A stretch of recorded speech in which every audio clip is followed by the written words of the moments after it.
Oh, that's fine. I'm sorry, Tyler. You have to listen to all You this. get a bunch of Drew's nonsense. But that's what this entire recording is a bunch of nonsense. That's true. But some nonsense is better than others. Yeah, I guess that is true. Sometimes I glance over and it looks like your sweatshirt's wet in areas. It does kind of have that look, doesn't it? It's just patterned, yeah. I'm like, oh, what happened? It's a perfect sweatshirt because you can't really tell when my pits are sweaty because it just kind of like blends in, you know? Very nice. And on that note, we'll ease into the show. Hey! That's our good pre-roll there. All right. Welcome, everybody, to episode number 22 of the Goulet Pencast, where fountain pens are still a thing. I am Brian Goulet. And I am Drew Brown. Yeah, you are. And we are here from Goulet Pens to deliver this casual and informal, tangential and extraneous, superfluous and extemporaneous fountain pen show, where we talk about what's going on at the Goulet Pen Company and in our fountain pen lives. In today's show, we're going to be talking about Fountain Pen Day, writing with the nibs flipped upside down, and what pens that we would buy first if we had to start all over again. Love these hypotheticals with making decisions about the thousands of pens we've used and having to pick one. It's just my favorite. It is. Absolutely, you're so good love at it, it. too. Yeah. Just thank you for picking that one, Drew. But before we get into all the normal stuff, today is Fountain Pen Day, as of when this is publishing at least. Fountain Pen Day, if you're not familiar with it, it's a sort of unofficial holiday. We made it official in the pen community. It's not like registered anywhere, I don't think. We just kind of said we're going to start celebrating Fountain Pen Day. So it started back in 2012. So I guess this would make that the ninth one. It's the 10th. Year? It's the 10th anniversary. 10th anniversary? 10th anniversary. Yep. It is. Would it be the 10th anniversary? It started in 2011. Am I off on my years? You're probably off on your years because I'm certain that on the Fountain Pen Day Instagram, they are promoting it as the 10-year anniversary. They've got special signage and swag denoting the anniversary itself. I can't believe it's been that long. That's kind of amazing. Yes. Uno decado. Well, there you go. So anyway, it's a community-built holiday, and it's celebrated the first Friday of November every year, which is today. And it is designed to celebrate it. Well, sorry, I don't even know what I'm trying to say. I can't lead into this properly. Why don't I just read what I wrote? It's celebrated by enthusiasts worldwide as a time to embrace, promote, and share the use of fountain pens. So, it's something that's kind of grown over time. It started out as like, hey, just like tell other people about fountain pens, I guess. It was literally just like, hey, we have this concept of celebrating fountain pens. And it's kind of like grown into sort of something over time. It's a thing where like a lot of suppliers will often have some kind of giveaways or promotions or, sales or things like that. We've participated in to varying degrees over the years. And this year we are not doing a whole lot to actively participate in it, partly because we have capacity issues and supply issues and all kinds of things, which is, I guess, not also all that uncommon because I'm not seeing a whole ton of other people doing a lot either. But you know what? We can still talk about fountain pens. We can still love them and share them with others. So check out hashtag Fountain Pen Day or hashtag Fountain Pen Day 2021. Both hashtags are getting used. You can check out the posts that are there, share it on your various social platforms of preference, and just use your fountain pens. Tell other people about them. They're pretty cool. Don't know if you heard, but anyway. What about you, Drew? Are you doing anything special to celebrate Fountain Pen Day?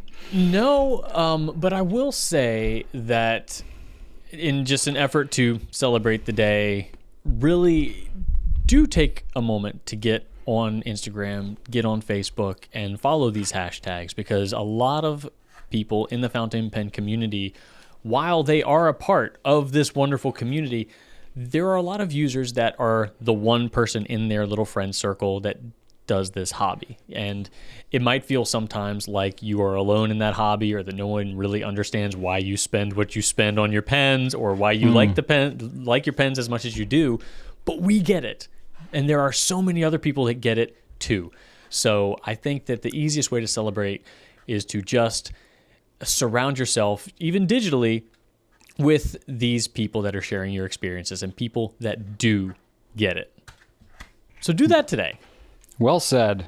I think we all end up having to recruit other people in our lives into our little fountain pen universe. So we're not that one weird pen person in our office or at our school or in our family.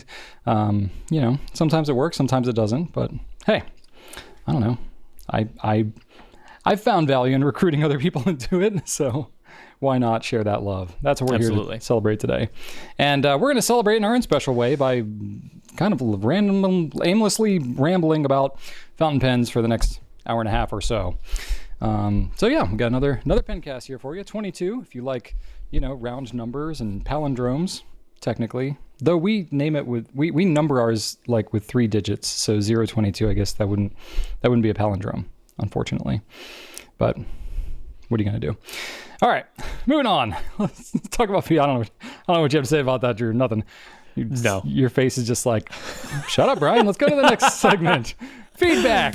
Let's talk about some feedback. Let's start with feedback. Well, Daniel mentioned, Brian, when we were talking about how there was a young student using fountain pens and his fellow students could not really understand why he was into fountain pens. We talked about how other similar things like using a manual transmission car was kind of like a similar hobby, connecting you to an experience that you could otherwise do more simply and more easily.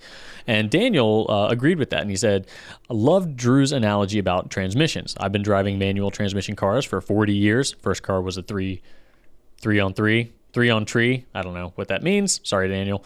Last car is a 6 on the floor. You got it.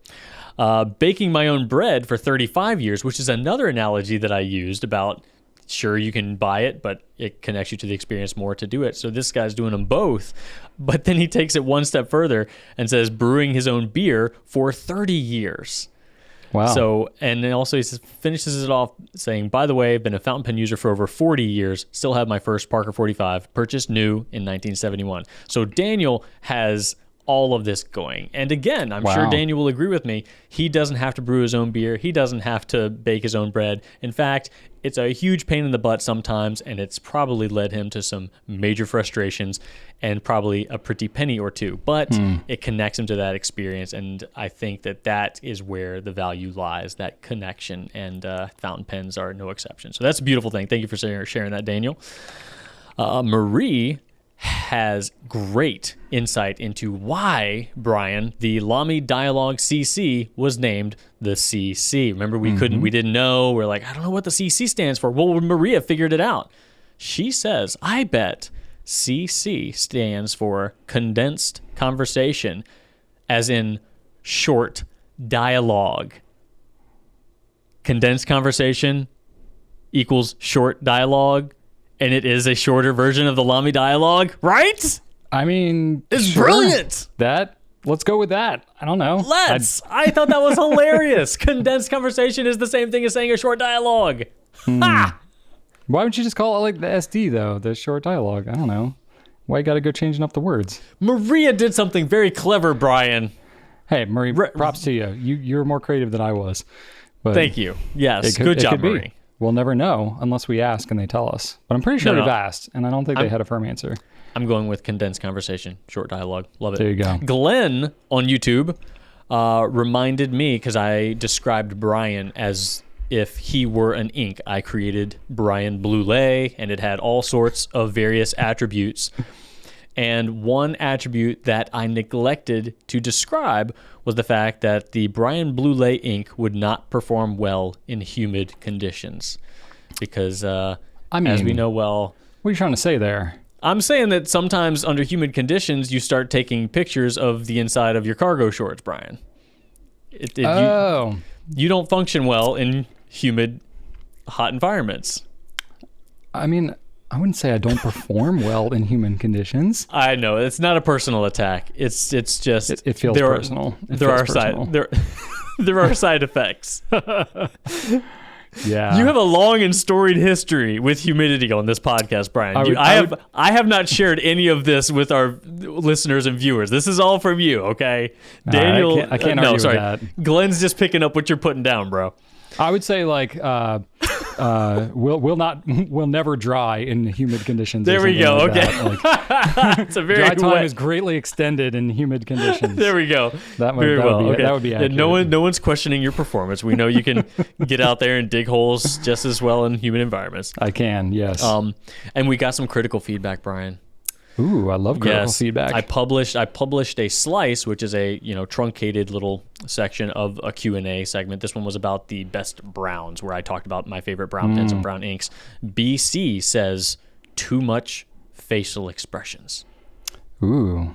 All right, So Drew. I don't know if this was me making facial expressions while I was talking about my favorite browns, because I get excited about that, or it was your facial expressions reacting to my best browns, Brian. Oh.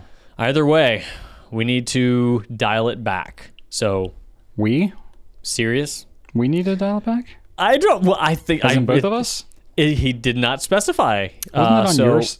Well, I guess we both would have been on that recording, huh? You were leading the response on that question. But how many facial expressions can I really make while I'm talking? I think that perhaps have you watched might have your been face before? Have you seen yourself? Have you watched your face? Have you looked at your face? I have. I guess you're not often looking at your face while you're talking. That would be a little weird. I don't know Where how else am I going to practice? Yeah, sure I do. I don't know. No, don't you like look in the monitor? Don't you? Aren't you like staring at yourself while you? There's one YouTuber not in the fountain pen world, but he's like a homesteader, home repair. So I've watched like random videos. He always looks in his viewfinder, stares right in his viewfinder as he's talking, and it's just like. It always like, from The Office where Jim is looking at Dwight's like forehead. Yeah, and it's like slightly off. He's like, look at my eye line, It's like that, but it's his whole video is like that. And I'm like, dude, you're just like making me crazy. You're just like, it's like he's looking at my ear or something. Yeah. And just, it's so weird. Is my hair messed up? Nice. So okay, I try to keep that in mind when we do these recordings. I try. Nice. I'm like, it's not natural for me to stare into this like giant black hole in the middle of the lens, but like that's where I want to look because that's where you all our people are are looking. It looks like eye contact. Come on, people. If you're recording a video, just look in the lens. That's all you got to do. Anyway, I will make absolutely zero effort to correct my facial expressions. It's just stuck that way. Anyway, another person said about these slices, Brian, that, I love these nuggets. These nuggets. Yes, nuggets. Nuggets are often one of the words that you use when you write things down. I'm not going to fill out a, proposition and submit it to the CEO, but I do think that Q&A nugget has a nice ring to it. I think it needs some sort of, identifier before the word nugget. So it would have to be something nugget. Q&A nugget, just like we say Q&A slices. See, that's too many syllables. It's got to be like blank nugget. So you want to add syllables? No, Q&A is too long. Oh, you're replacing Q&A. I see. Yeah, okay. Q&A. Yeah. All right, we'll work on that. We'll workshop that one a little bit. Yeah. While I think about that, why don't you share some feedback on your end? I think I will. I'll start off with a little bit of feedback, a little nugget of feedback from Lucy. Oh. You'll have to explain this on to me, Drew, because you put this in here. She said, congrats on what would be Q&A number 300. So Q&A 283 episodes of Q&A, because that's how many I did with that, with 284 being the first Pencast. Yeah, because we've been doing Q&A segments in every Pencast. So she added the number of Pencast episodes to the number of Q&A episodes. So but that math doesn't work out. I've done over 300. Well, now you have, because you add 22 to 283, and she's congratulating you for reaching that milestone. Oh, for crossing over 300. Okay. Yeah. I thought this was like pulled from the last video, and it's like, congrats on number 300. I'm like, 283 plus 21 is greater than 300. Yeah, she said this on the last episode. Okay. So we had already surpassed 300 by that point, technically. Probably, yeah. Yeah. But still, you've done 300 Q&A sessions, Brian. Yay. You know what? You deserve a sausage wrapped on a pancake on a stick. That's what you need. So follow up on that, not to jump ahead on our personal topics, but Ellie, my daughter, has partaken in. She heard word of mouth. Word got around the house that these little pancake sausage corn dog things were all the rage. And Joseph introduced her to them, and now they both are big fans. Big fans of the sausage pancake thing. I believe while I was out of town, which I'll get to in a minute, that was their dinner one night. Was Rachel just couldn't even with the kids, and they had that for dinner, and they loved it and thought it was the greatest thing ever. Yes. So, once again, Drew, you have influenced my family in a negative way, health-wise. It's better than having them eat dots because they know I hate it. They do still love dots, though. I will admit. That's all right. That wasn't the choice Halloween candy this year. We're jumping ahead of the personal stuff. I'm gonna get past this. We'll talk about all this later. Okay, so another piece of feedback. This is from Benjamin. The cookbook suggestion: get loose leaf Tomoe River and then put into plastic page sleeves. Then you can coordinate your color to the recipe. That would work if Tomoe River was not like on the outs. So getting loose leaf Tomoe River is going to be harder and harder to find. But I'll say you can do that with, pretty much paper. Any loose leaf paper. Yeah. You can just use like a nice LaserJet paper, like the HP Premium LaserJet is really good. Or Clairefontaine Triumph is pretty phenomenal. That's awesome paper. Bright white though. So definitely would want to put that in a sleeve of some kind. Those little like divider sleeves like you get for a notebook. Those work really well. In fact, I've used those for the kids when we have like a chore chart or, something like that. You can print it out and you can put it in one of those little sleeves and you can write on it in a whiteboard marker and then you can just erase it. You don't have to keep printing out the same sheet every week. Little parenting hack there for you. All right. And then Vincent says, regarding a Kaweco, I always say it wrong, but that's okay. Piston filler, Michael, oh my gosh, Drew, you're going to have to help me with this last name. Let's just say it's Michael from Germany. Gutberlet. You would think being so close to the way my name is spelled that I would know how to say it, but I don't. Anyway, Michael, Kaweco's CEO, said recently in a video interview that the Sport piston fillers will be released next year. 3 versions of it, the AL, Classic, and Acrylic. And apparently these were available in the 60s or something. I've never seen them or heard about them. It's unverified about this thing. We could not find this interview. We were just told that this interview happened. So I don't know. I don't know if this is going to be a globally available thing. Who knows if we'll see it. I have no idea what the price or anything or if it even exists. Maybe it's completely made up. All depends on how much you trust Vincent. I'm inclined to say, trust but verify. But I wasn't able to verify. So I don't know where that leaves us. So I guess we'll just be waiting in anticipation for next year to see what happens with the piston filler. Yeah. Cool. All right. New stuff. Let's talk about some new pen products. Now, granted, we took off last week from our regular format of the Pencast here. We did fill it in with an all Q&A episode because I was out of town. So that was kind of fun to get that done in advance. So the new things that we have coming soon, both of the ones that I have already sold out. So that's what happens when we have things delayed just a little bit. But the first one we have is the Tatcha Winter Breath. And that is pretty awesome. And part of the reason we sold out is because I took one for myself. So this is part of what is the benefit of being the owner of a pen company, is you get first pick of whatever pens are coming out. So here we go. I'll show you just what it is. So it's a Mach-E Rodin pen with eggshell as well. So it's Tatcha, comes in this cool wooden box, which I love me some wood boxes. And they have some nice packaging here. It's a limited edition pen. This particular one is exclusive to us. They've had a different variant of it before, slightly different design at other retailers, but this is our first time having it. So it's got this cool little pen wrap thing, which is pretty neat. This is something that Tatcha is doing more and more, I believe. And the Winter Breath is pretty dang gorgeous. So it is these nice little strips of abalone shell that wrap around the pen with eggshell just all up and around it.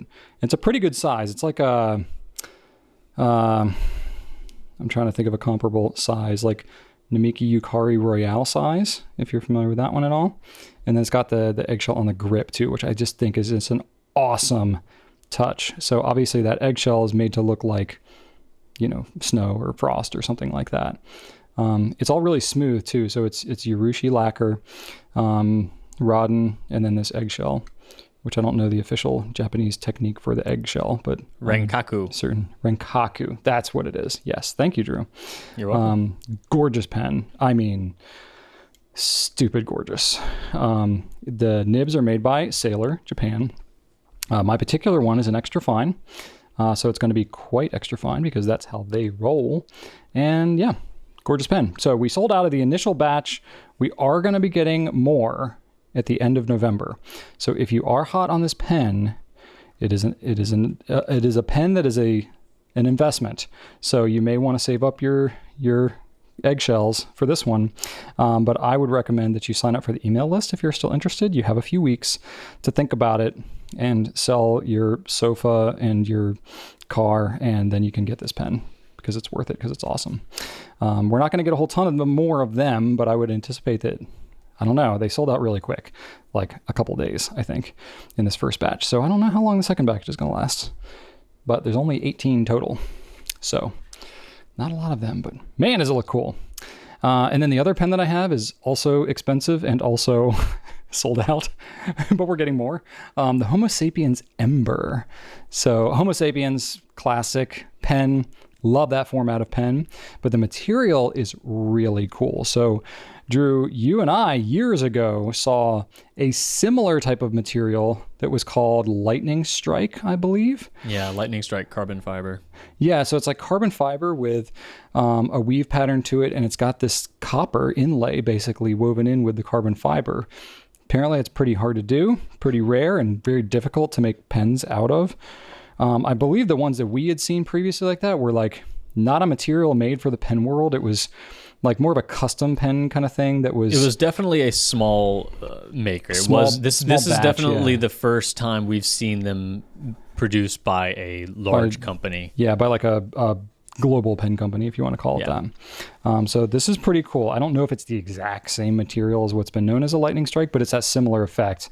And I don't know, I just think it looks really dang cool. Like still my favorite, probably, if I had to say it, my favorite Homo Sapiens would be the classic, just the black one with the bronze trim. So it's got that similar kind of, pairing with the contrast of the dark and the kind of coppery, bronzy kind of color. I think it just looks really cool. So really, really neat. I can imagine it's very difficult to make a Homo Sapiens out of the material, which is why, the MSRP on that is just under $2,000. So it's around 1,600 or so. Street price, looks really cool. They are all out right now, but we are going to be getting more. I don't know exactly when, but soon-ish, probably. Again, waitlist is your friend. Yes, it is indeed. And Drew, you got some new stuff to talk about. I do have some new stuff, Brian. We also, from Visconti, got in a new Van Gogh to the Van Gogh collection of fountain pens. That's always exciting. And recently, with a new Van Gogh launch, they've been packaging them in a gift set of sorts, in a beautiful little box with the Van Gogh artwork and a matching bottle of ink. In this case, it is the Novel Reader from Vincent van Gogh. And it is a beautiful, beautiful green pen with the signature depth in the resin that the Visconti Van Gogh has become known for. It's one of those pens, like the rest of the Van Goghs, that you could really just stare at for a really long time and get lost in the depth of the material. It's one of my favorite pens. The facets also give the pen a bit of highlight, and it's just a stunning pen. And for those green lovers out there, this may have been the pen they were waiting for. So that was really exciting to see. And Brian, I got a chance last week to actually look at St. DuPont's Space Odyssey pens. And if you haven't seen those on the website, please go look at them. They're probably not going to be in your price range. This isn't the type of pen that you're just kind of casually, okay, sure, let me pick one of those up real quick. But man, are they, not exactly gum at checkout, but man, are they crazy looking. And I will say, Brian, I think that the collector set, the big daddy of them all, is probably the heaviest package we have ever had the opportunity to ship. You think so? It was like 25 pounds. Get out of here. No. I don't think that the Seven Gods set was this heavy. Wow. The Namiki Seven God set from 2019, 2018. Yeah. That's the only thing I can think of that might have rivaled this. Like it was strenuous to lift. Like it's epic. It was a gigantic package. I mean, so I don't know. Sometimes you associate like weight with like quality or price. I know it's not necessarily how it is with pens, but you feel like you're getting your money's worth with a 25-pound pen. I think about some of the packages that I've received over the years. Like I moved into a new house last year, and I'm like, I'm not sure some of my furniture was this heavy. Like I think that my bookshelf was lighter than this thing. Man, it was not really, but it's heavy. Might say something more about your taste in furniture than it does about the pen. No, well, IKEA. Anyway, check it out. It's a very, very wild, entertaining pen to look at. Yeah. And then finally rounding it out, I just wanted to remind everybody that during the holiday season, as we have done in years past, we are running a special with Jaffa Brands. And Jaffa is the company that supplies the United States with brands like Conklin, Monteverde, Peniter, Stipula, Mayora, Natuno, Yookers, Diplomat, and Tibaldi. Mm-hmm. So if you buy any of those brands from us, you are going to have the opportunity to get a free bottle of Private Reserve ink of your choosing. Not a full exhaustive list, but you will have some options available to you. So some of these pens are like less than $50. So definitely worth it. So it's a great deal, great way to pick up a gift and an ink, great way to pick up a gift and keep some ink for yourself. But either way, it's a good deal, so check it out. It's going to be running for a little while, but why wait? The gift that keeps on giving to you. Yes. Yes. That's what, it's like, might as well buy one for my friend, but, little it's incentive. It's like when you get like a gift card, and then there's like a, buy $50 gift card, get a free $10 gift card with it. You're like, I'm just going to like pocket that one and give this one to my family.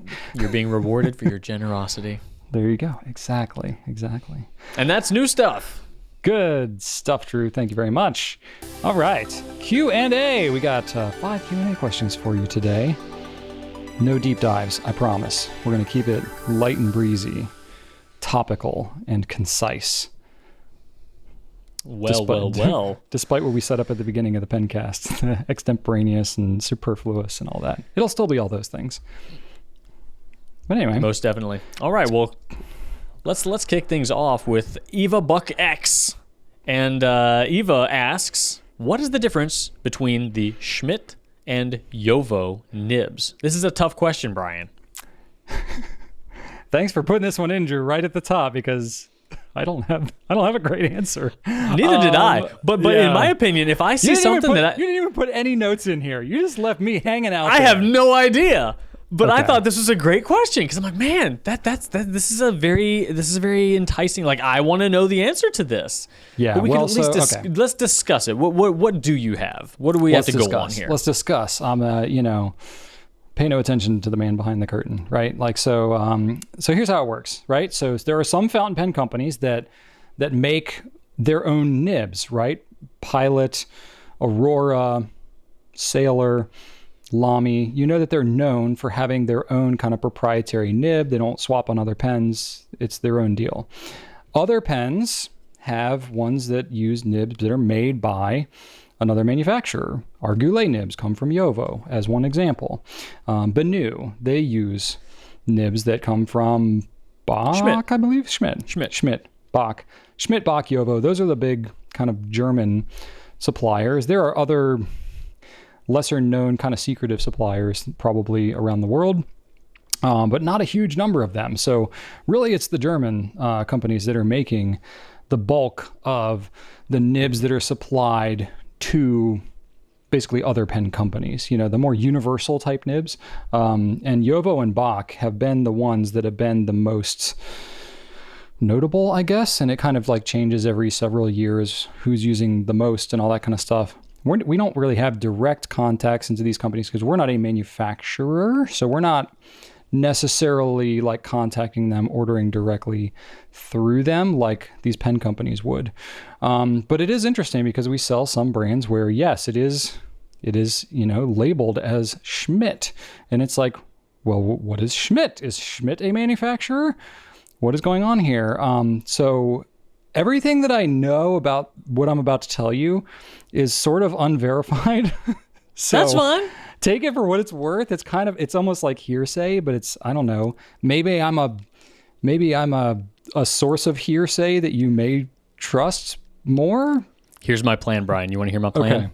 Okay. Say the dumbest things you can think of, the most erroneous, nonsensical things, and it's like casting a line into the comments section so that the people who are more knowledgeable than we are going to then provide our viewing public with the real answers in the comments while also admonishing our ineptitude. Oh, okay. Well, I mean, it's pretty easy because our ineptitude is seemingly knows no bounds. So it's my understanding. Granted, I've never talked to anybody at Schmidt. It's my understanding that Schmidt is not actually a nib manufacturer. Schmidt is I don't know what you would call them. They're a supplier, I guess, a distributor maybe. So it's my understanding that Schmidt may source nibs from either Bach or JoWo, or maybe somebody else, I'm not sure, but I've heard Bach or JoWo. And they are pairing them with feeds and housings. So they're basically kind of outsourcing the raw nib, the metal nib part. They're packaging it together, and then they are supplying those nib units to other manufacturers. Most of the Schmidts and stuff I've seen have been maybe on, I don't know, call them more like boutique pen makers, not like huge brands. Because if you're a big brand, you want to get like a stamped nib with your logo and your name on it, you're probably going to go directly to a Bach or a JoWo type nib manufacturer. So being I'll call it a reseller for lack of a better term, or just a supplier. It's my understanding that that's kind of where Schmidt falls.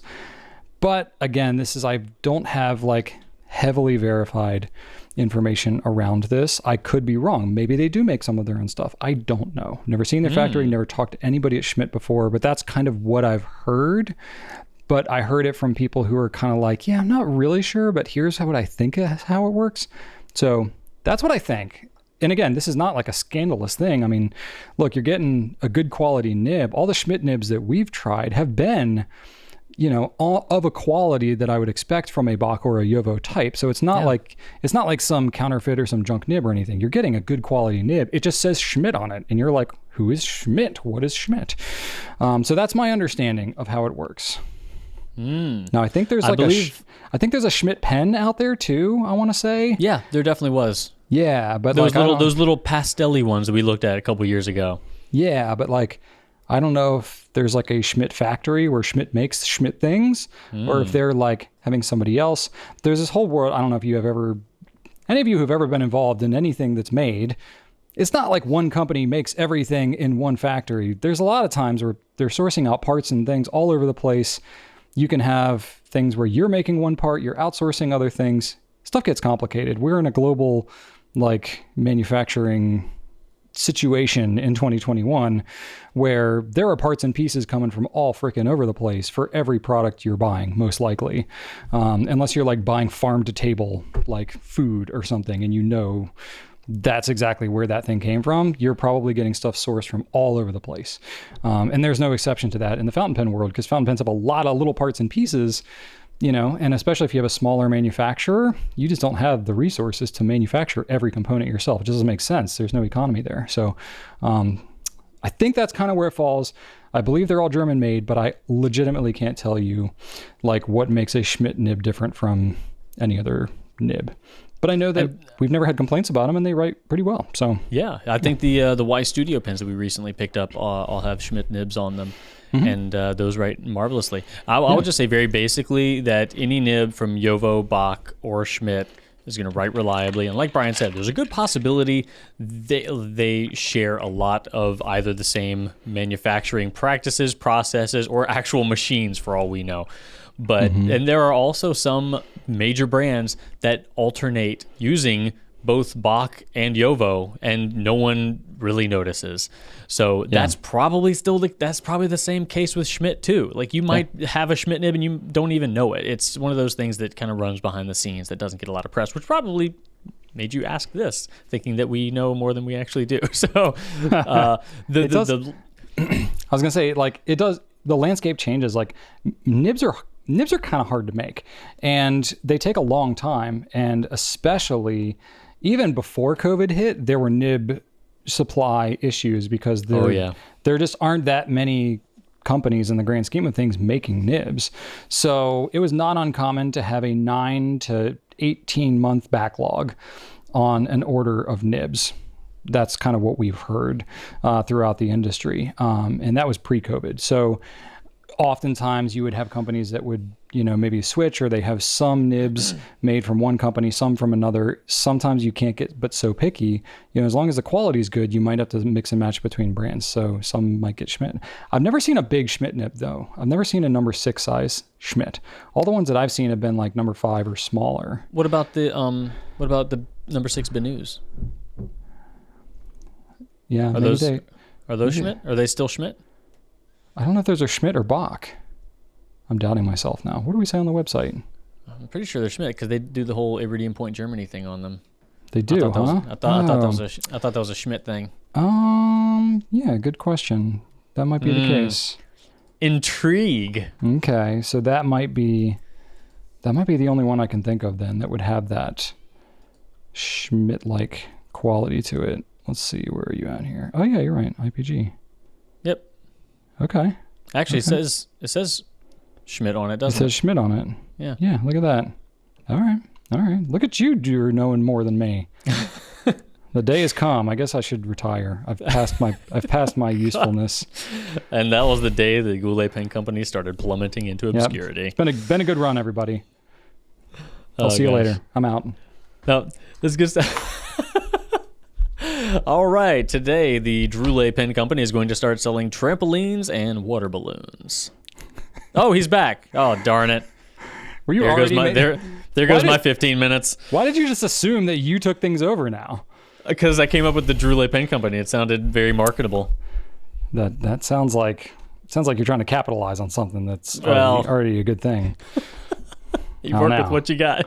That sounds like a generic cereal name that you see. Oh yeah, like Tastios or Magic something. Stars. Yeah, exactly. We had Cocoa Moochies when I was a kid. Instead of like it was Cocoa Puffs, but it was like the Food Line brand, so it just had a cow on it. Okay. Yeah, not exactly. Cocoa Moochies. You can't really go cuckoo for Cocoa Moochies. Cocoa Puffs. My parents never bought me any cereal that had chocolate anywhere associated with the name. My mom did every now and then. It wasn't. Yeah? It was not an every week thing, but every now and then. You know what we would get when we would go on like a family vacation or something? We'd get those variety packs that have like the little boxes of cereal. Those was like fun. The best, because that's when I would like get something other than cornflakes or Cheerios or Kix. Do you remember how the boxes used to have little perforated parts where you could cut open the box and then pour the milk into the box and eat it right out? In the box? How did Yes, that work? You could do that. They had perforated lines, and that was back when the bag was this kind of like wax paper bag, not yeah. So you could actually take a knife and cut along the perforated edges. Is that not how they're not like that little anymore? Doors. Did they change? No, now they have the stretchy bag and you can't really do that. But yeah, you could eat it right out of the box. I loved doing it. That was like the best part of those little variety packs. I don't know if I ever did that, to be honest with you. Well, you haven't lived, my friend. Clearly not. I guess I never will, because they don't do it that way anymore. Dang. All right, let's move on to question number 2. Okay, sounds good. All right, this is from Natalie Gentili. I have 2 regular black LAMY 2000s, 1 fine and 1 extra fine. Any practical tips to tell them apart? Good question. That is a good question. The LAMY 2000 does not have a lot of easily definable characteristics, from one to another. And there's no nib indicator visible on the nib when it is installed. If you uninstall everything and you take it all apart, you can see it, but you definitely cannot do that while it is inked up. So I got a couple suggestions here for Natalie. the most unrealistic one that you probably won't do, if you look at the stainless steel clip that says LAMY etched into one side, if you had access to a local engraver, you could get the nib size engraved on the opposite side. Probably don't want to do that, but yeah, technically you could. You could. You could simply just use one at a time and only keep one inked up, but let's assume that you want to use both. I know, Brian. All right. Come on. This is my kind of over-engineered thing. If you don't want it to be super visible, you don't want to like actually put some sort of mark on the exterior, and you don't want to have to open it up and actually try it to test to see if you can write with it. The spring-loaded clip, underneath the clip, it says Germany under it. Every LAMY 2000 should say that. The older ones actually, I think, say like West Germany, but there's a little circle toward the end of the clip, right below Germany. If you wanted to cut out a tiny little piece of electrical tape, I'd say electrical tape or masking tape, not painter's tape, because you want it to stay there. A tiny, tiny little bit. You could get it on the end of a toothpick and probably put it up there, set it in place. You could put a little mark under the clip. It is spring-loaded, so you can get the clip pretty up there. But that would be a good place to put it that doesn't in any way alter the outward physical appearance, but something you can always check. So that would be my suggestion. It's not a bad suggestion. So I actually am in this situation because I am a multi-LAMY 2000 owner, and I really like to use both the extra fine and the fine. The hack that I came up with is I always keep my extra fine inked up with Noodler's Black. I just keep it inked up with the same black ink all the time, so I know if I have a black ink in there, that's the extra fine. Right, but that means you have to write with it, so you'd find out regardless of what you have inked up in there. Yeah, but I mean, usually you can look at the nib and like I can tell on this one I have blue ink in here, so you can sometimes tell, or you can just look in the ink window. If I have a blue versus a black, I can tell without having to, write with it or whatever. But I mean, if you have the pen, you can just scribble real quick and see what color it is. That's been But my you could hack. also scribble and see the nib size.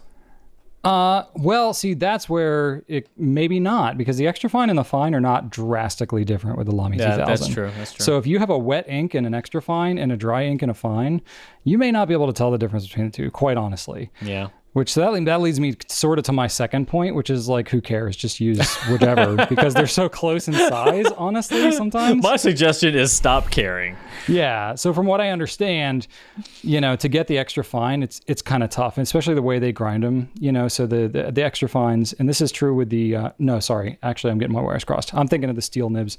The steel nibs, they can't use the machines to grind the extra fines as fine as they need, so they have to do it all by hand, which is why some of the extra fines can sometimes be a little less consistent than some of the other nib sizes. But that's the steel nibs. All the gold nibs are done by hand, and I've seen this done in their factory. So they do end up being close enough to where I don't think you need to sweat it all that much. I've used both, and it's not like a life-changing size difference between the two. So really just kind of use whatever and don't sweat it that much is my other option. That's the least helpful, least helpful, and least care is given, kind of approach, which is sometimes where I'm at.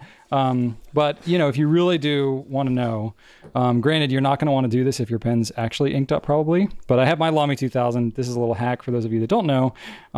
So I'm going to try to do this without, I think this pen is completely dried out, which is just really funny because we talk about this all the time. And I have not used this pen since COVID started, and it's totally dried up with ink in it. So it's like, yep, here we are. Just killing Drew here.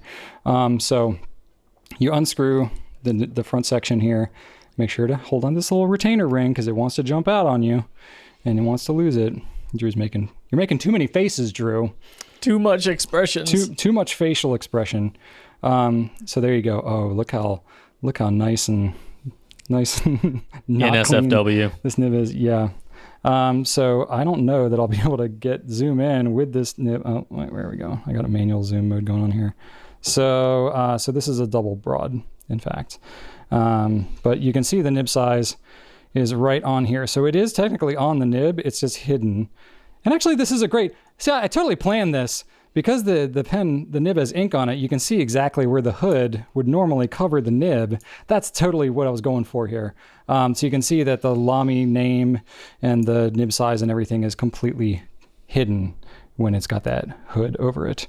But if you're in a desperate situation and you just have to know which nib size you're actually dealing with, you can easily pull this thing out, take a look at it, put it back. You can even do so when your pen is inky, though you will get ink on your fingers. Now I need to reassemble my pen. And just be very, very careful with that ring. The ring is what those little ears are attached to that actually hold the clip in place. This is your precious right here. Yes, for real. It is the one ring. If you lose that, your pen's not going to cap properly. Your pen will not, and you can't just get another one. Ta-da. Yep. You have to buy a whole new pen. There you go. Now my fingers are nice and inky, and I have a paper towel right here. So we'll just go with that. All right. Makes me happy when my fingers are all inky. It's sure. Weird. There you go. That means fun was had. All right, moving on to the next question. Marcelo asks, what would be your first pen if you had to start your collection all over again? All right, Brian, all of your pens fell in to an active volcano full of magma-proof piranhas. They're gone. They're gone. You're not getting them back. You have to start from scratch. Why do you need magma-proof piranhas? It's not like I would fall in to go get my pens, survive the magma, and then get eaten by piranhas. Who knows with you, man? I don't know. Okay, fair enough. When I enter into a hypothetical situation with Brian Goulet, he's gonna be like, "Well, can I go get them? What about this? If I have a flame-proof suit?" I'm like, "No, Brian, because there are flame-proof piranhas in there." Nice try, buddy. I was one step ahead of you. You got me. You got me on that one. Mm-hmm. Fair enough. Gotta get up pretty early in the morning. Yeah. Get old Drew Brown. So yeah, I mean, geez, there's so many different ways I could go with this. I'm gonna go like realistic on this one. Of course, I could say like, "Oh, I want a Namiki Emperor or a Homo sapiens Ember or something like that." I'm not gonna go crazy, right? Because obviously, with the hindsight that I have now, knowing as deep as I've gotten into this whole fountain pen thing, yeah, I would not be afraid to invest in some really ambitious pens early on. I was much more hesitant early on because I had no idea how much pens were worth and whether you would value a $500 pen versus a $30 pen and so on and so forth. I was still learning. Now I know all these things, so I could be like, oh yeah, I'll just buy this really crazy pen because I know I'm going to enjoy it for a long time because I have done that now. I'm going to go simple, and I'm going to say a pen that I really love still and use quite a bit, the TWSBI Eco or TWSBI 580. These pens did not exist when I first got into fountain pens. Had they existed at the time, I think it would have been such a no-brainer for me to start out with these pens. I would have enjoyed the living crud out of them and would still enjoy them today. So I think that is probably one of the biggest ones that is like entered onto the scene since I was a fountain pen newbie that I think make for just one of the best newbie pens that are out there. So that, and I waver between, because basically any of those TWSBIs with the piston mechanism is pretty awesome, and I love them all. But probably the Eco would be the way to go, because I do like that pen. And then like a little on the higher end, honestly, the way I went about it with like the LAMY 2000 Custom 74, those were like my first gold nib pens. I still love them, still use them. I regret nothing about my experience of getting into the like higher end foray of pens, and they're still wonderful pens and I use them like crazy. So I would not change a thing and I would go with those. So I kind of went with like the 2-tier type situation because that's, I think, what most people do. And yeah, no regrets. I would probably take a similar approach. I like that. I like that a lot.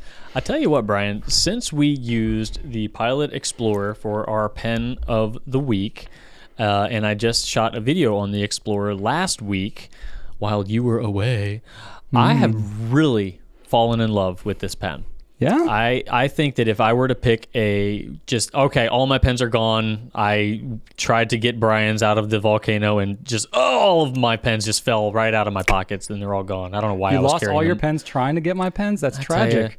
You try to help a brother out. So I'm expecting you to pay for my Explorer, by the way. So since I was trying to help you out. Anyway, I would go with a Pilot Explorer. I have really come to be I think that if I were to enter a debate with somebody about whether or not the Explorer is a better starter pen than the Metropolitan, I could get pretty fired up about this, Brian. Really? I think it is superior. I think it is the better starter pen. And wow. I've got some thoughts, So anyway, I would pick up a Pilot Explorer. I think that it is a great writing experience. It is durable. It's everything you want in a starter pen. Fits the Con 70. It's not the cartridge is just fine. Refillable cartridge. Anyway, I would pick up one of these just so I could have a fountain pen to write with. This would be my thing. And, I would eventually pick up a Pilot E95S once I, recovered emotionally from my attempted rescue in the lava piranha pit. So that one, granted, I'm a little bit in the honeymoon phase with that pen. So, but it's just the right size, form factor, fit. It has a ton of personality. That champagne and burgundy color scheme is just choice. Yeah. I really try to remove myself from the honeymoon and just think objectively. I'm like, that is still fine. So that's where I'm at right now. Fair enough. I fully support that. I think it's a fantastic pen. Doesn't fit a Con 70 though.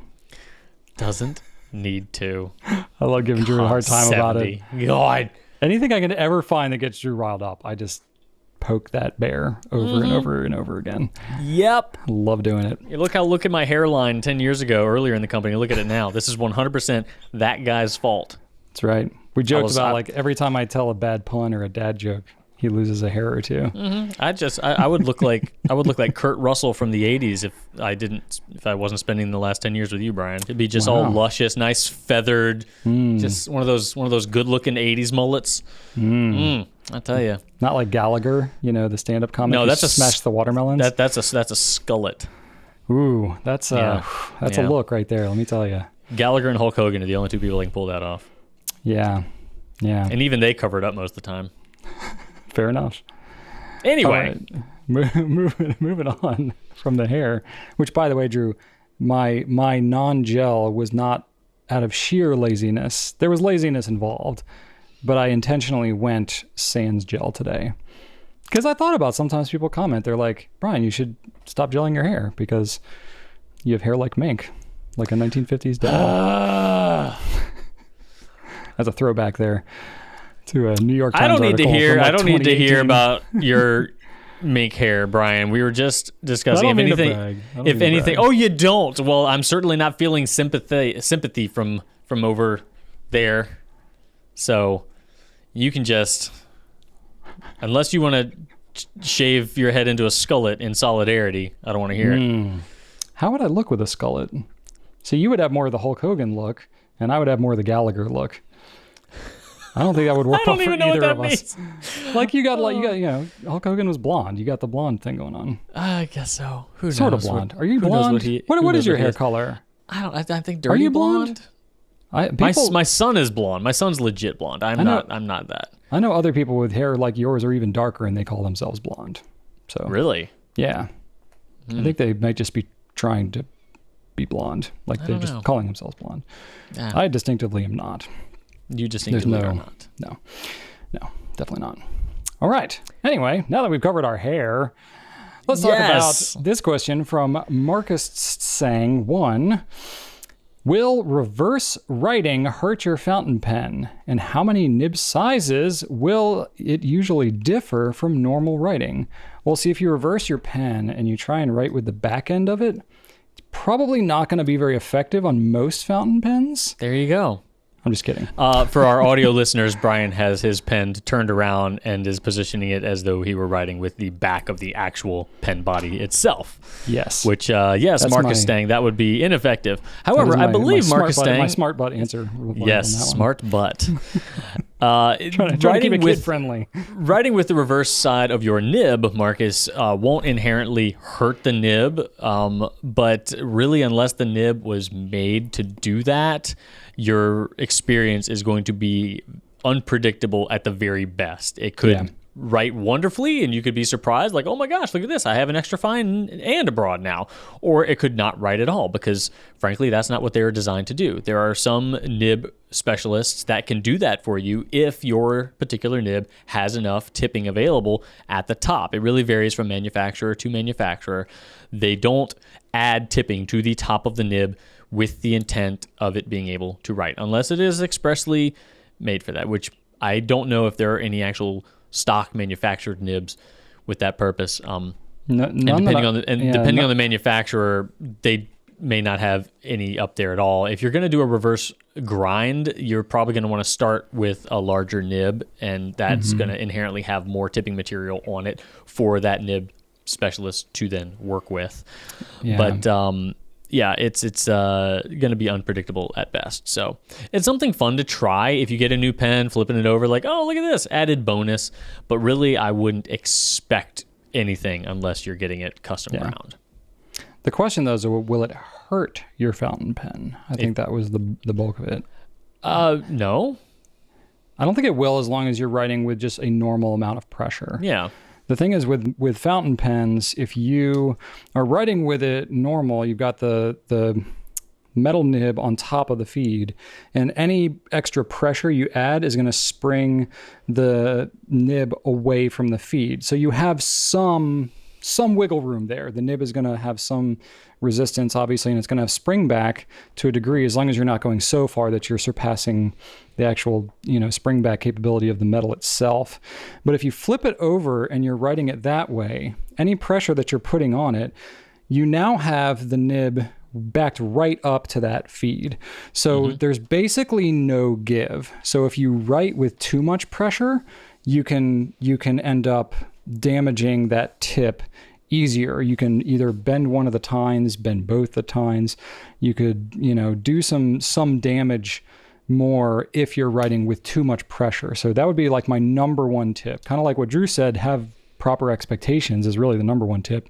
But then if you flip it over, just make sure you're writing with really light pressure and not adding pressure, or if it's not writing as wet as you would want, don't try to press it more to get it wetter, because it's just not going to work like that when it's flipped upside down. No, that's a good point. But one thing you can do, we do sell micro mesh, Drew. I think if you have a pen, obviously start with a pen like a Preppy or something really cheap. If you want to try smoothing out the reverse side of your own nib, you can do that. And worst case, you screw it up and you flip it back over. And as long as you haven't done such irreparable damage that you end up somehow screwing up the entire tip of the nib from the reverse side, you could try smoothing out and you're like, well, that doesn't really work. And on micro mesh, it's going to be pretty hard to do like irreparable damage, because it's not a super, super aggressive way to do it. But you could try that yourself, and worst case, you can't really use it. You flip the nib back over and you write with it like normal anyway. Best case, you end up smoothing it out a little bit, and then you have a better writing reverse nib. So it is something you can try to do yourself, obviously with all of the caveats of anytime you're grinding or smoothing or anything on your nib, you're exceeding the manufacturer's warranty. So just make sure you're in full consciousness of that and willing to take on that risk. So I would say, like Drew said, if you're ever having nib work done by a nibmeister, just go ahead and ask them and say, hey, can you make sure that it's flipped over in reverse writing and write smooth too? Some of them will just do that naturally anyway. Others will do it to your specification if you request it. But it's not really hard for them to do while they're going ahead and tuning the rest of it anyway.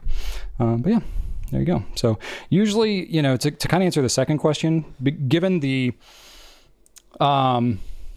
inconsistent nature of this particular, it's more of a hack than it is like a feature. It's not something that you can reliably say, yes, if you flip your nib over, it'll write, 2 nib sizes, 3 nib sizes thinner. It's not anything that we can reliably or predictably say, but I think we can say it's going to write thinner.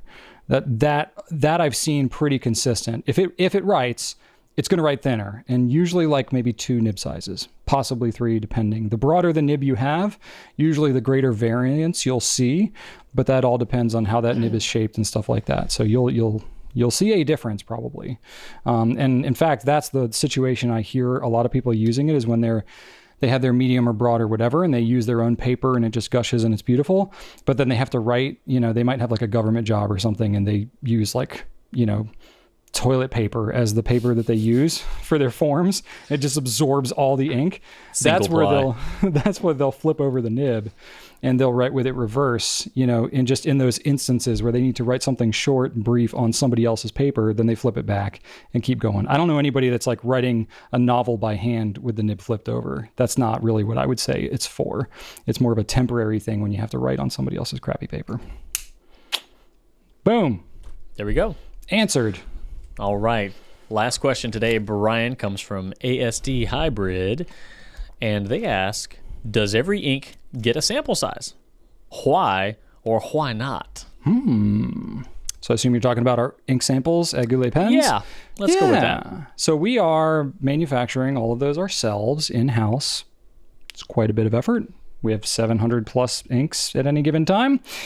So the answer is just about, but not always. We're not always sampling every single ink. There's a couple instances basically where it just doesn't logistically or economically make sense, but we'll try to sample just about everything that we can. The couple of instances where we won't sample it is something where it's a really limited edition and we just don't have many bottles of it. And particularly if it's like a really fancy packaging, and part of the appeal of the of the ink is it's a limited nature. You're not getting any of that when you have a sample. You're not getting the bottle. You're not getting the packaging. You're basically just getting the ink. And if we only have, 40 bottles, does it really make sense for us to sample up 2 or 3 or 4 of those bottles? Not really. So we may opt not to sample something if it's of a very limited kind of collectible nature. We also will not do it if it's a very small bottle size. If it's already small, like some of the Colorverse inks that only come in the small little 15 mils, the Diamine Ink Vent calendar, as an example, they're like 12 mil bottles. It just doesn't make sense for us to break that up, especially with that is both limited nature and it's small bottles. So that really doesn't make sense for us to do. You should just buy the Ink Vent calendar because you're getting a bunch of basically larger size samples anyway with that. And another complication with the Colorverse is they come with a larger bottle. So if we did samples with both the larger bottle and the smaller bottle, then that means that we're going to be able to generate way more ink from the larger bottle inks than the smaller bottle inks. Yeah. And the only way to restock our smaller bottle ink samples would be to write off another box. And then we're just going to add more and more of the larger bottle inks. And we're going to end up with a massive surplus of the ink from the larger bottle. Just doesn't make sense. No. So I remember when we first started carrying Colorverse, all of their inks were packaged in the larger and smaller, but it was always the same ink. The next batch they came out with, they were mixing and matching inks. And of course, half the time, the one that people wanted was the smaller one, like Schrodinger's Cat is like a classic example that I think of. That's only in the 15 mil. You can't buy it separately. You can only buy it in the pairing. So we had to have that conversation. It was like, do we sample these? Do we, what do we do? Do we charge like $10 a sample to make up for the ridiculous waste that would come from the rest of it? Or do we like super discount the larger bottle? But then it's like, it doesn't make sense for our labor and all that. So we just opted not to do it. So basically, if we can make logistical sense of it, we will sample it. Otherwise, there's a line that you cross somewhere where you're like, this just makes sense to buy the bottle. So there you go. But I would say, probably 95, 97% of the colors we carry, we'll sample it. That's right. All right. That's our Q&A. Now we're on to our hypothetical, which this one came from not Drew. This came from Sharanya on YouTube. So this was from the audience. Drew, do you want to tee this one up here? Sure. So Sharanya on YouTube says, Q&A for the next Pencast. If Mr. Goulet and Mr. Brown had to choose not one, but 2 pens as a family heirloom today, what would those be? Would love the thought behind them. P.S. The pens need not be ones that are sold at Goulet Pens, but need to be something available, i.e. not vintage or limited editions, which are difficult to procure. though you can include them in honorable mentions. So if we had to pick any pen that met family heirloom status, something that will live on through the generations of Goulets and Browns, what pen is it going to be? Or what pens plus honorable mentions? Brian, would you like to go first, or shall I? I think you can go first, though I want to say how much I appreciate Sharanya's attention to detail when asking this hypothetical, because the PS portion here answers the follow-up question that I would have asked. Oh, yeah. Based on the original question. So I really felt like I had everything I needed to be able to answer this hypothetical. Great job. That Great is job impressive. asking this one. That is a difficult thing to do. Well done, Sharanya. Yes. All right. I'm going to go with 2. And originally, I did not want them both to be pilots because I wanted to have some variety, but it just kind of happened. So the first one is a Namiki Chinkin pen. And if you've ever seen these pens, they are urushi lacquer pens with engraved gold-painted artwork actually in the pen. And the reason I chose the Chinkin and not another Makie pen is because for an heirloom, I think that while Makie is stunningly beautiful and difficult to do, visually you see the painting and it looks pretty, wow, yay. You don't really understand at a glance how many layers the painting consists of. And I think that as an heirloom, as something that can be passed down, I think that Chinkin, if you look closely, there's no mistaking the fact that this pen's design is made up entirely of small, minute engravings. And I think that for any potential grandchildren that might just see this thing, they're going to immediately say, oh my gosh, this thing is engraved. And even without any sort of context, they're going to recognize that this is a special thing. Also, urushi is very durable and can last a long time. They have unearthed urushi bowls like that are still beautiful. Like this stuff can be restored very nicely. And I did not want to select a pen with an internal filling mechanism because, again, longevity. I think that I chose pens that have removable nibs, removable feeds, and not an internal filling mechanism. One of my honorable mentions was going to be the Silvern, Brian, the Namiki Silvern, the sterling silver ones, because I love that. I think it would be super durable. However, that inlaid nib, just I think that thing could get crusty over the course of some years if it's. I would get that thing crusty. My kids are going to inherit all my pens like with ink in them. You know that's happening. So I didn't go with that one. And then the next one was going to be a Pilot Custom Urushi in vermilion. The two-tone color scheme of that pen is just amazing. And that big freaking nib on that thing, oh my God, that is a lovely pen. And again, removable nib, removable feed. It could be restored easily if need be. I think we all know that, vintage pens with sacks and unconventional filling mechanisms, well, unconventional by these standards today, can sometimes be very, very difficult and costly and hard to find somebody who can restore them. So wanted to pick something that could be easily restored, maintained, etc. And again, urushi, super durable. But that nib is like, you look at that thing and that's impressive no matter how much you know about fountain pens. And then for my honorable mentions, I considered a David Oscarson pen, which those are complete, legit, breathtaking works of art. However, it was the durability factor that turned me off of those because it's basically glass, and if they can crack and shatter essentially. If dropped, yes, right, and they won't just like crack on their own. But no, but if you drop one of those, it's gone.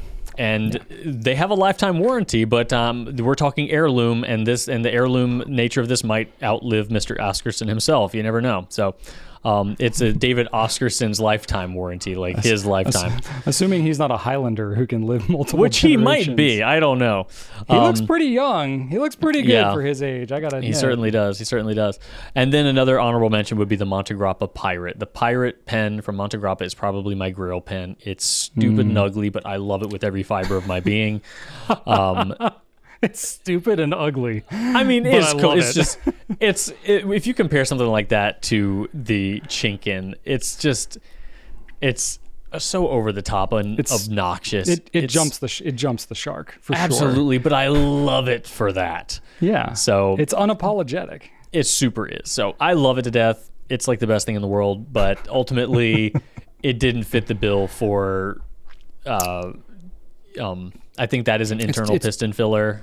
So yeah, and it's limited edition. So limited edition. So that doesn't even fit. So yeah, that's me. I got my 2 honorable mentions and my 2 winners. There you go. So Drew actually had to verify with me when he looked at my notes before we sat down to do the recording. He was like, "Did you understand the question here? Because the pens you picked were super lame, like kind of not anything that special." And I was like, "Well, I went a different direction with it." You did. You convinced me that they were good ideas. So please share.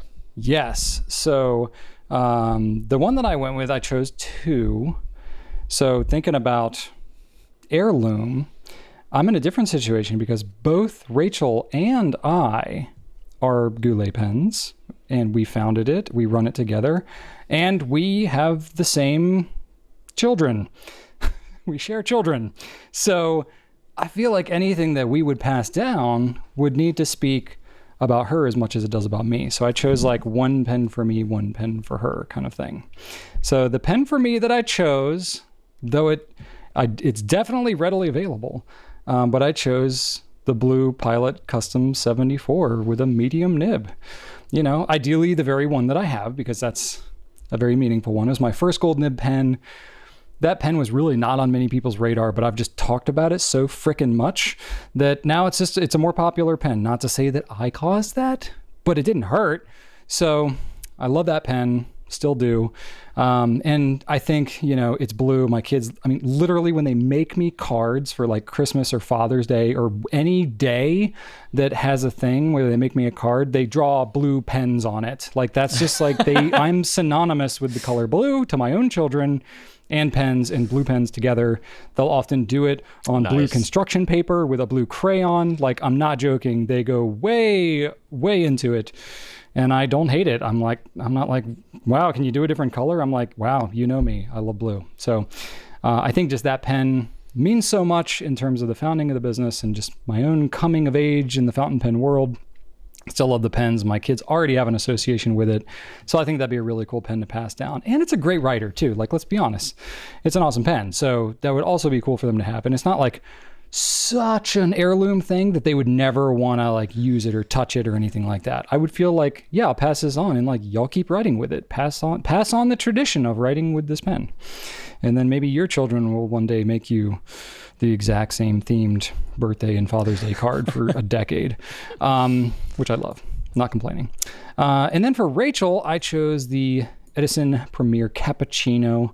So that was the first Goulet exclusive pen that we ever had, was the Premier. We had 3 colors of it. One that Rachel chose, one that I chose, which was blue, and one that Brian Gray chose.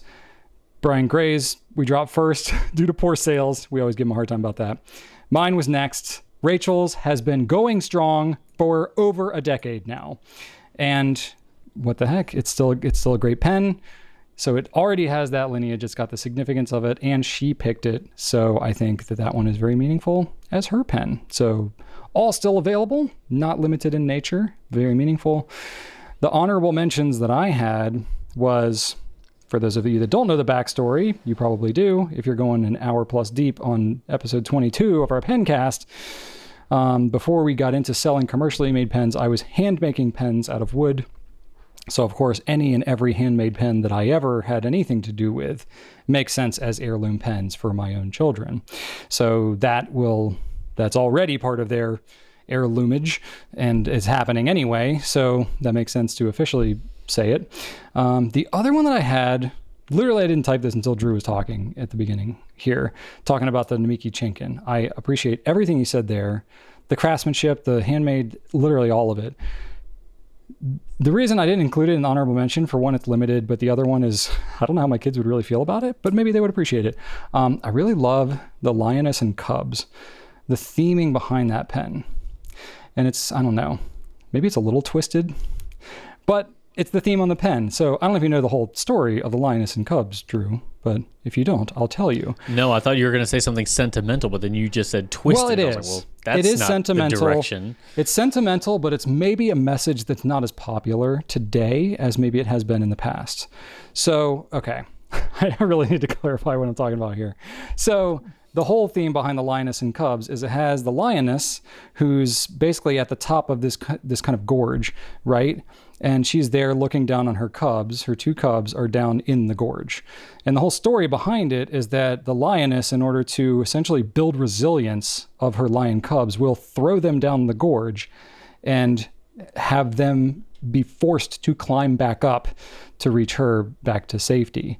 So that's where it's like, okay, that seems a little sick and twisted. Granted, these are lions and all that kind of stuff. But the whole theme behind it is, while you are a parent and you can be there to observe and teach and all that, you allow and encourage your children to go through trials and tribulation in order to give them the resilience, the skills, the abilities, the confidence to overcome hurdles, so that as they grow older and you're not there, they will then have that experience and they will then be more self-sufficient, stronger, better, faster themselves in the future. And that's sort of the legacy. So it has a little bit of a heirloom message behind it, but it's just not like warm, fuzzy, like butterflies and puppy dogs.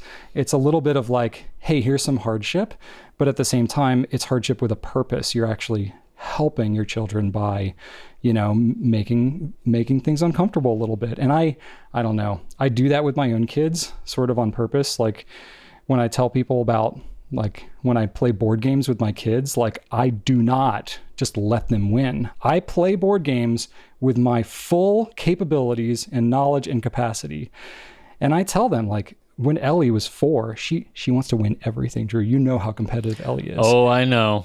I don't know where she gets it from, honestly, but I'm kidding. But she is just ruthless. And so I told her from a very early age, it was like, look, I'm a grown up. I've been playing these games for a very long time. There's a lot that you can learn from watching me play. But if I go easy on you and just let you win, you're not going to learn as much. And then you're going to go out and some other kid's going to beat you and you're going to feel all bad.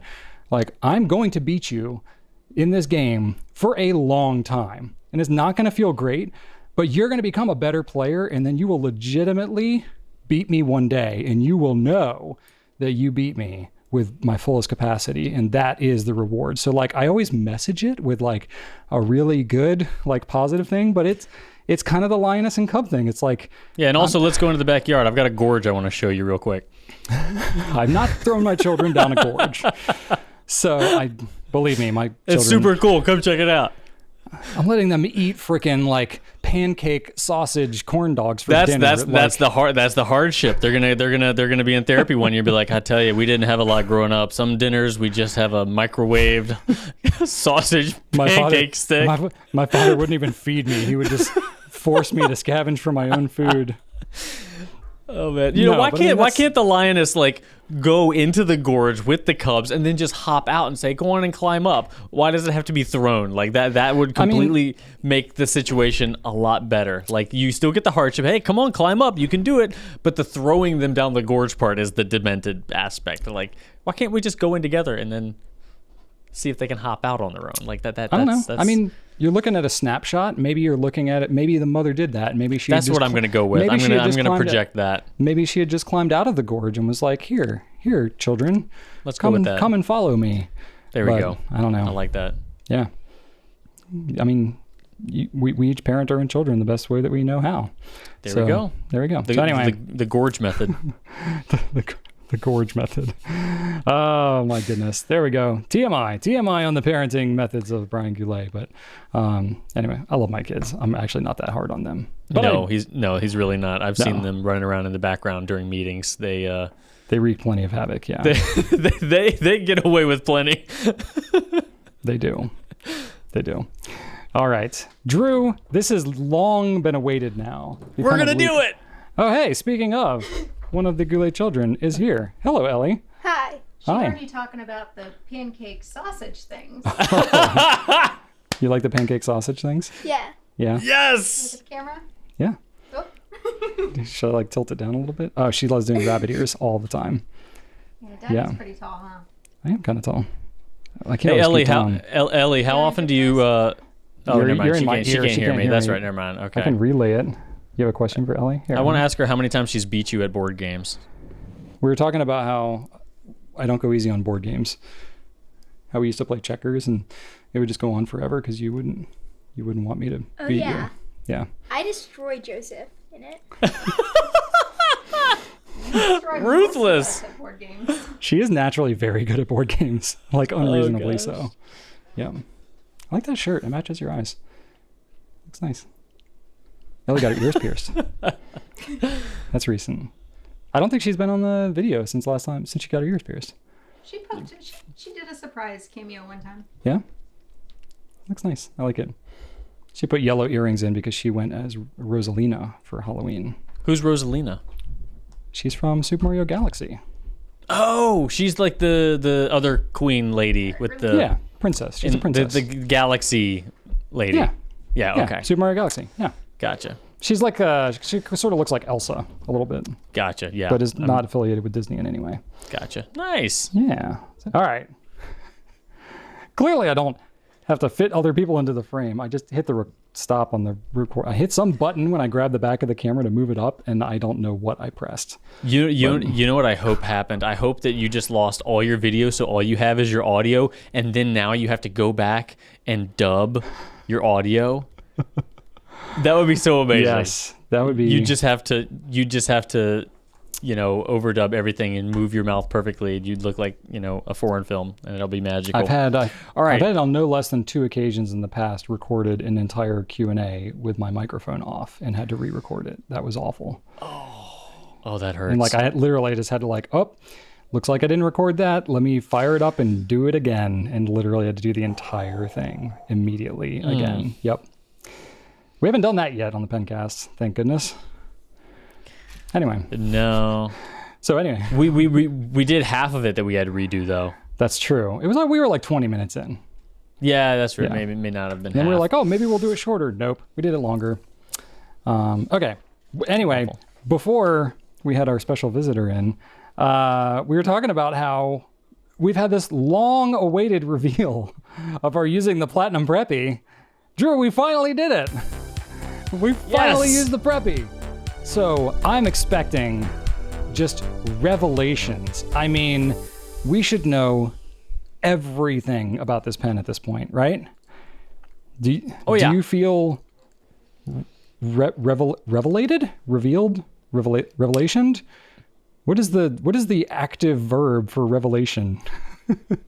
Revuvulated. Okay. Revovulated. Of Drew, course. share your revovulation with us. Well, I have revolvulated quite a bit these last few weeks. So it's more or less what I expected. I've written with these plenty of times before over the years. I will say this is my first time actually writing with one of these that has had most of the printing stricken from the barrel. When I first started working here and we had the Platinum Preppy, this thing was covered in Japanese and it said Preppy big and had a big barcode on it and everything. Yeah, pretty gaudy, and that was when clear did not exist, so there was colors involved as well. This much more simple, much more sleek. I like this a lot better. So I went with the cartridge. I did not use the converter. I wanted to experience this in contrast to like a varsity, something very, very entry level, like bare bones entry level. So this is what came with the pen. The cartridge that came with the pen itself, nothing added. And I will say the most impressive thing about this pen is the capping, and this thing just does not dry out. I think that the longest I went was 5 days without using this pen, and that was Friday to Tuesday, because I didn't write with it Friday because we had a short day, and then I didn't write with it Monday. And it wrote perfectly. The Platinum really has their capping just buttoned down. Even nice on a and pen tight. this inexpensive, you wouldn't think is that reliable. So but that is a huge plus. If this is going to be a penabling pen, if this is going to be a gift pen, the last thing you want is to introduce somebody to the fountain pen experience and then have it dry out over, like 2 days, because that's one of the things that people aren't used to. They're used to being, if they're a ballpoint or rollerball user, they're used to being able to just pick it up and write whenever, not pampering and babying their pen and making sure you write with it at least once a day. So that's a big, big win for the Preppy. And that met my expectations because I knew that these were good. You can actually see the spring in here because it is, in fact, a spring-loaded inner cap. And I will say the nib was a little draggy, not a little toothy, but I call it a little draggy because it wasn't. I felt like it was providing me a little bit of resistance on the paper. What nib size did you have on this one? This is a fine. Huh. Okay. Yep. So, but I will also say that this has been my experience with this pen, the Plaisir, every pen with this nib on it that Platinum has available. And I've never really been a big fan of them. It's never been my choice, but that's merely a preference thing. Personally, I just don't enjoy the way it feels on paper. Now, I will say that this pen still belongs to a great family of pens, including the pens I mentioned, and also the what's the most recent one? Not the Plaisir, not the Procyon. That's a different nib, but the one Profante, the Platinum Profante. Yeah. All the same nib, all the same writing experience for the most part. It's a very entry-level, accessible writing experience that you can get from a very, very reputable fountain pen company. This pen and the other pens like it does and accomplishes what it sets out to do. It's just not my preference. I think that this still goes neck and neck with the Varsity, in my opinion, because I think the writing experience on the Varsity is more comfortable for my preferences. However, the color variety, overall aesthetic on the Varsity pales in comparison to the variety you can get with a Preppy. Not only does the Preppy come in a wide variety of nib sizes and colors, but you can now get the Preppy Wah, which has even more of a variety. So as far as a giftable pen, I think the Preppy still wins, regardless of my opinions on how it actually feels on the paper. So overall, I was happy with it.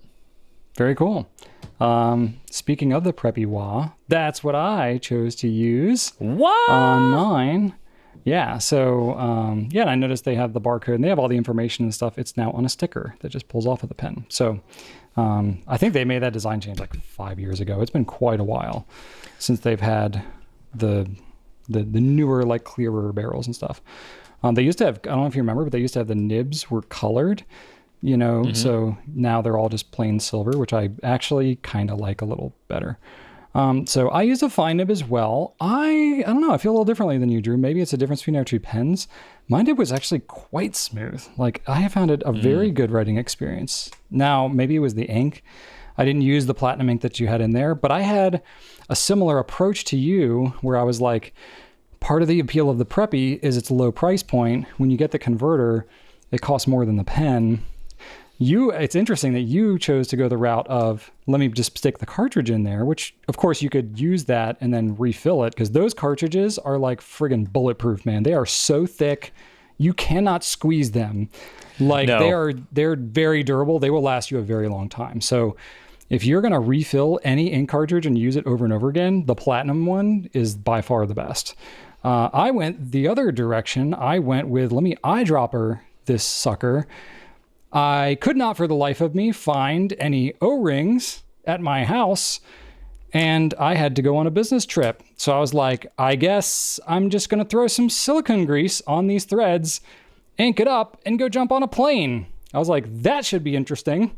So that's exactly what I did.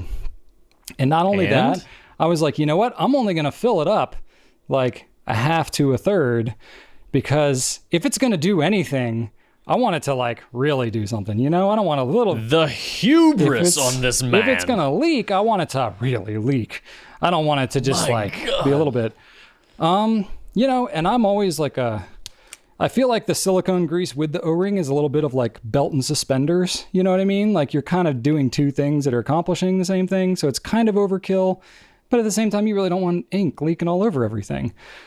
But I mean, legitimately, Drew, it was great. It was perfect. There was nothing. I didn't even have a nib up. I had it in my bag. My bag was laying down. So it was like, half the thing was just air. I had 2 legs on each of my flights. So I went up and down 4 times on this trip that I went on with this pen, and nothing, not a leak, not even nothing in the cap. Nothing in the cap, not even a spritz, not even a little hint, not even like way up in the top. Nothing. I was almost disappointed. But that's just. And this is not the first time you've flown with pens in an attempt to get them to leak, because regardless of how many times you've said it, we still get so many questions about flying with fountain pens. It is such a monstrously large fountain pen myth, and it just refuses to die. It was more of an issue with sack filling pens, or like really, really large piston filling pens. But I mean, this is not an insignificant volume in here. It's maybe 1.5 mil, 2 mil, something like that volume at least. And it was halfway filled, so there was a good amount of air in there. So if there was going to be any air pressure differential, surely would have happened, but nothing. It was just perfect. Now, when I traveled, just in case, I put it in like a little plastic bag, and I did my little Robert Oster Blue Water Ice. Hey-o! Love that ink. So the ink was just a kind of a conventional ink, if not a wet writing ink, wet flowing ink. So I was like, maybe if it's a wet ink, it'll like leak out of the pen more. I don't know. I was trying to get it to do something really exciting, but it didn't do anything exciting. I guess unless you consider not leaking being exciting, which I think is what most people would consider exciting. But no, nothing like that. But, even after all that flying and stuff, when I went to write with it, I wrote like one little part and it was dry. So I stopped. I wrote like a couple millimeters in length and it was a little bit dry. I picked it up again, wrote again, and it started flowing immediately. So I don't think that was really anything. If that's the worst of it from the flights, then okay. That's terrific. But yeah, it's not even so like even just the silicone grease. Like I put a healthy amount of silicone grease on there, but it's not like it was gooping out of the thing.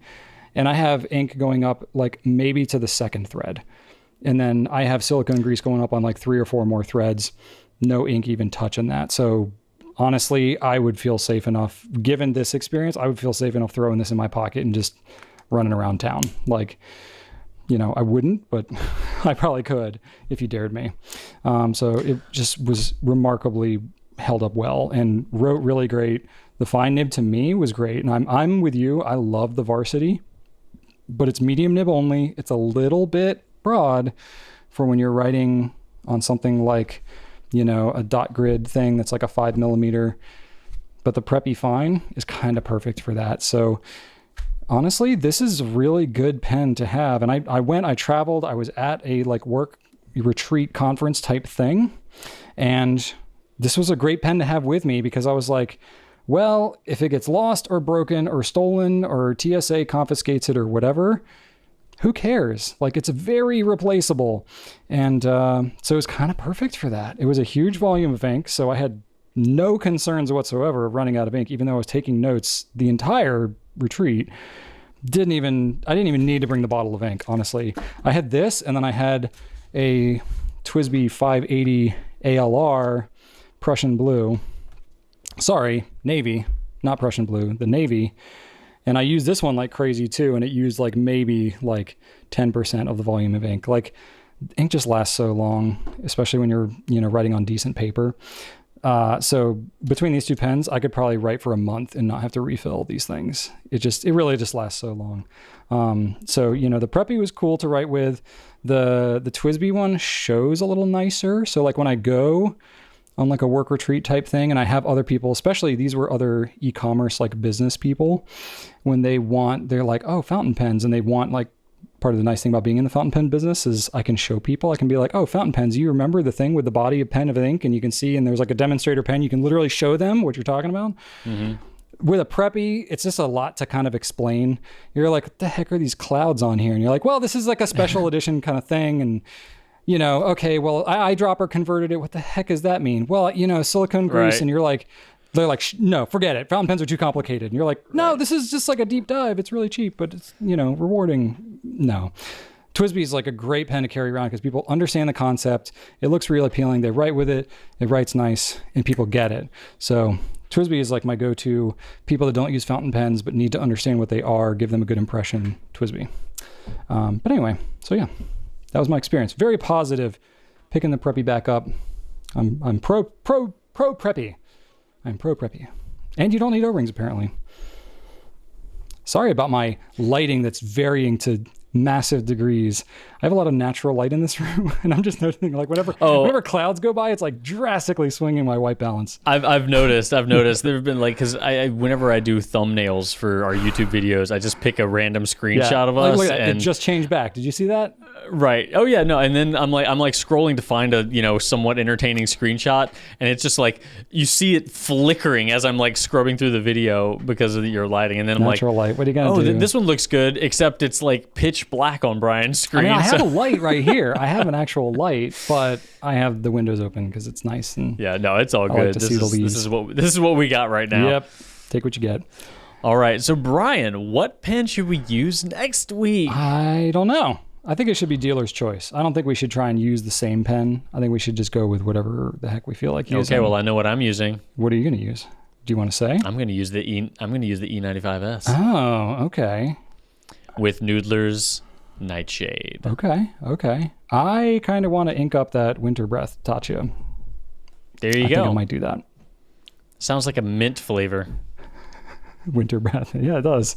Yeah. Winter green. The winter green. All right, cool. So let's do that. Save that for next time. All right. What's happening in our personal lives? Oh man, I'm really sweating now. Oh, it was so much colder. So much colder when we started this pencast, and I like threw on a sweatshirt, and now I'm really warm. Sorry, go ahead. So it was Halloween last weekend, and I have been working since August to make a Halloween costume for my son. He wanted to be Nova, who is a Marvel superhero, and I made a costume over the course of a couple months using foam floor mats, floor tile mats. Lots of contact cement, lots of worn down blades, lots of hot glue, spray paint, just a lot of everything, a lot of emotions as well. But it got done. It lights up. I wired stuff. It was epic. I was super excited about that. So that was awesome. And then also kind of like, okay, well, that's over now. That, it's just like for one night, and then but he'll be able to play with it and stuff. And then also I was not shaving for the month of October, so that when I got my Doctor Strange costume for Halloween, I had that nice kind of Doctor Strange Van Dyke, I think is what it's called. It's kind of like the just mouth beard.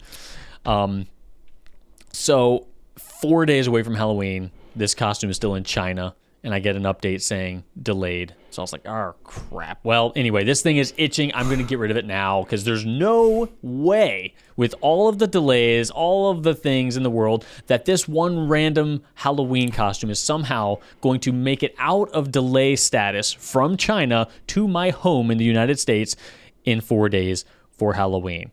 Lo and behold, in 3 days, it shows up. After me suffering through that just terribly itchy face fuzz for a month and not even being able to have anything good come out of it. So I mean, you have a nice looking beard in the getting to use a fountain pen for the first time video that we published earlier this week.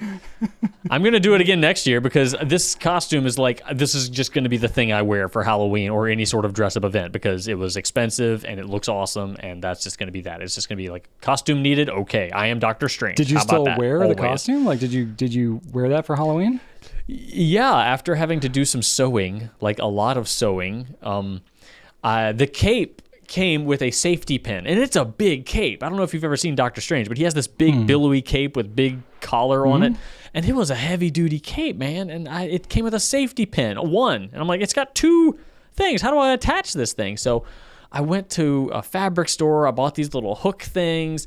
I sewed them here. That didn't work. I tried Velcro. That didn't work. And I sold them in a different place. That didn't work. So the third place I sewed these little hooks kind of worked. So that, in addition to Velcro, seemed to make it okay. I'm going to need to do something next year, but it was a stressful weekend as far as costumes were concerned. Oh, man. However, Brian, I had some really good soup last night. It was good just soup. It was good soup. I wanted to talk about this specifically because it was very, it was like life-changing soup. Brian. Sell me on this soup. I need. All right, okay. all right. Well, it's not about the soup. It's about everything. What? Right? So what? Yesterday. Okay. What, all right. what nonsense are you talking about? I had some really good soup, but it's not about the soup.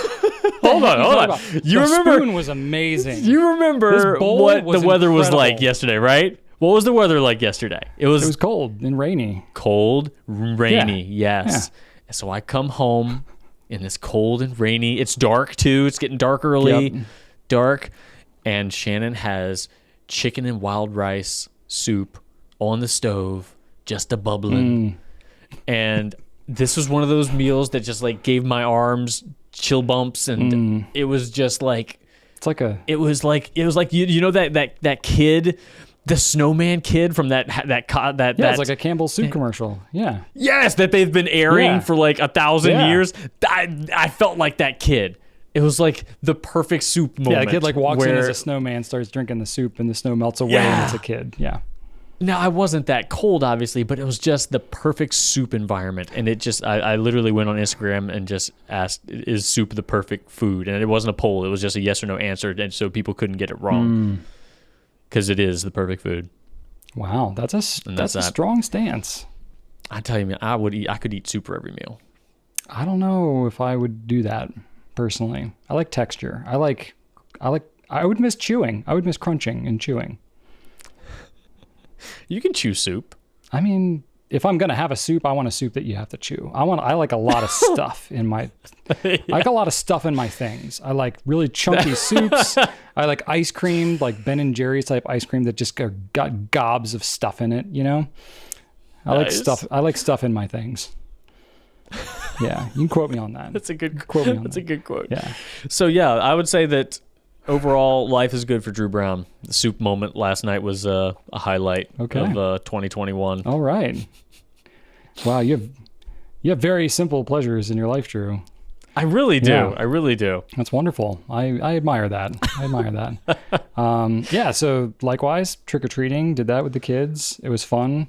We don't live in a neighborhood where anything happens, so we don't go trick-or-treating down our neighborhood, but my kids have friends that live in larger neighborhoods, so they go trick-or-treating and they get a reasonable return on their investment of time. And so they had a good time. Ellie, I already mentioned, was, what's her name? Rosalina. Joseph. So he, like everything in his world is Minecraft. So he had one of those like inflatable costumes, you know, it has like a little fan on it and it like inflates. So it was like the pig, like the Minecraft pig. Yeah, I've seen that. So like he was like the pig back legs, and then the front of the pig was like coming off his waist. So it was like he was like riding the pig. So he had like legs coming off the side of him. Gotcha. He was walking around as the pig's hind legs, but it looked like he was riding a Minecraft pig. It was pretty funny. Nice. It got some good reactions, and it's Minecraft related. So he had a blast. Rachel and I went as parents. And I brought a lot of flashlights because I remembered last year I didn't have flashlights. One of the other dads brought flashlights, and I was like, next year I will be the dad with the flashlights. But I don't have like a lot of these little flashlights. So the flashlights that I brought were like the 2500 lumen, like the ones that I work outdoors when I'm like, you know, shoveling stone and stuff like that. Like it's like light up the neighborhood type flashlights. So I was walking around like friggin', you know, name a superhero that shines a lot of light. I would say one here if I knew of one. You could name Nova, the superhero that Archer was for Halloween, because he was our flashlight, because I wired that costume very, very aggressively. Nice. Well, there you go. Like he was inconveniencing people with the brightness of that. That's fantastic. He was inconveniencing people. It was intrusive. Obnoxiously custom lit costume. That's awesome. Yeah, I didn't. It was bright, but no one needed a flashlight in our group because he just led the way. There you go. Like Rudolph. There you go. That's. I was in a similar fashion. Yeah. And then of course, last week I was gone. I've alluded to this a million times already. But I went on a work retreat. So it was a small retreat. I have not traveled for work since COVID hit, and so I'm a person that likes being around other people, especially other business people. It's something that rejuvenates me. So I kind of been missing that for a while. Of course, with COVID and all this stuff, I was still kind of like sketchy about traveling in just the current state of the way things are right now, but it was like a super closed environment. So I felt safe going. And honestly, it was just awesome. It just gave me a refreshed perspective, just gave me a new appreciation. These were all e-commerce, business owner, founder people. So just very similarly like crazy, kind of out there, way too many ideas and, all over the place kind of thing like me. So I was just among my own kin. And it just, it was really cool to just talk about, with people that don't really know our company so well and the pen community and all that, just to get to explain all that to other people who run their own businesses and just like what it is to do what we do and experience, people that will sit here and watch a video this long on pens and nonsense. Like most other even successful companies don't have that. And so it just like gave me a new appreciation for the pen community, the products we have, just what I get to do every day. Really revitalized me quite a bit from just like a ethereal standpoint. But then I also came away with just some very like good tactical things for like how to do some better things with sharing our content and just understanding, how to better produce things. So I hope to come away with some more effective things there as well. So overall, it was a very, very good experience. Really glad I took that time. And it was the first time I was away from the family, like to any measure in almost 2 years, which I miss them tremendously, but I also travel like really, really well. So I went to California, which is 3 hours behind where we are here. I mean, I literally I woke up at 5:45 in the morning here on Monday last week, flew to California, was up until basically midnight California time. So I was up like 22 hours or something like that. Went to sleep, woke up the next day, no jet lag, just went at it. And then same thing on the way coming back. I got back at like midnight our time here, woke up the next day, drove the kids into school, had a great day. So I don't know. I just travel really easy. Thank goodness. As long as you don't have to sleep on the plane. Yeah, that doesn't always work. You've traveled with me before when that hasn't worked well. That was rough. That was rough. Yeah.